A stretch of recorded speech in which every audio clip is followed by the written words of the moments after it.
The stories shared here are meant solely for entertainment. Under no circumstance should you attempt these games at home. Not only could they lead to real-world accidents, but they may also unintentionally open doors to something far more sinister. Bravery, honor, and loyalty are the core virtues of the samurai, traits so essential that failure could lead them to literally fall on their swords. Their role demanded a resilience that left no room for weakness, requiring not only courage in the face of enemies, but also control over their deepest fears. Samurai were trained to remain stoic, even when confronted by threats from the unknown, from darker realms that seemed to exist just beyond the edge of our reality, hidden yet present. The earliest documented account of this mysterious game dates back to 1660. Late one evening, a group of young samurai decided to test their courage against their worst fears. They set up a mirror on a table and surrounded it with 100 candles. One by one, they took turns lighting the candles, retreating to another room to sit in a circle and await their challenge. It fell upon the bravest among them to begin. Rising from the circle, he began recounting a chilling tale, a story of demons lurking in the shadows. His companions listened intensely, their minds gripped by his words. Once he finished, he walked to the candlelit room, gazed into the mirror, and extinguished a single candle. For a moment, he stood silently, as if bracing himself, before rejoining the group. This ritual continued deeper into the night. Each samurai shared a story of strange and terrifying, meant to unsettle the mind of their peers. Afterward, the storyteller would extinguish another candle, slowly bringing the room closer to complete darkness. As the hours passed by, the flickering candlelight grew dimmer, and the young warrior's imagination became consumed by tales of the unexplainable.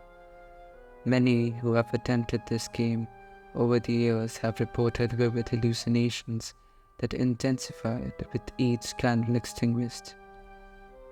It is the final storyteller, however, who faces the greatest danger. After telling the 100th story, he must enter the darkened room, now lit by just one flickering candle. Blowing out that last flame plunges the room into complete darkness, a step into the unknown where the rules of reality no longer apply. Few have dared to complete the ritual, and even fewer are willing to share what happened afterward. Some dismiss these activities as mere games, yet they bear a striking resemblance to rituals. Throughout history, ritual magic has been used to explore hidden truths or grant forbidden desires.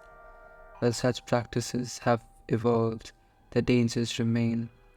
With the advent of the interest, stories of these rituals have spread far and wide, gaining more notoriety than ever before. One such ritual requires a building with at least 10 floors and an elevator. The sequence of the action is critical. One misstep could either cause the ritual to fail or trigger something far worse. The player starts on the ground floor, pressing buttons to very specific floors in a particular order: 4th, 2nd, 6th, 2nd again, 10th, and finally the 5th. Should anyone enter the elevator at any point, the ritual is deemed a failure. In that case, the player must immediately return to the ground floor and leave the building, never to attempt the game there again. However, on the 5th floor, a lone woman might enter the elevator. Whatever happens, the player must not speak to her or look at her directly. she is not what she appears to be. If the elevator then ascends to the 10th floor instead of returning to the first, the ritual is succeeding. When the elevator doors open at the 10th floor, the player must choose to step out into unfamiliar reality. This world will feel eerily empty, with an ominous darkness broken only by flashes of distant lighting. Some claim to have seen a massive red cross looming in the shadows. Exploration is possible, but fraught with danger. Time and space seem to distort, and finding the elevator to return becomes a challenge. To escape, the player must retrace their steps, pressing the buttons in the same sequence as before. The mysterious woman may still be present, but the same rules apply. Do not acknowledge her. Finally, upon reaching the ground floor, the player must carefully observe their surroundings. If anything appears out of place, it might mean they have not entirely returned to their world. Under no circumstance should the player attempt this game again in the same building. Come back again to witness another horrifying story at this nocturnal hour.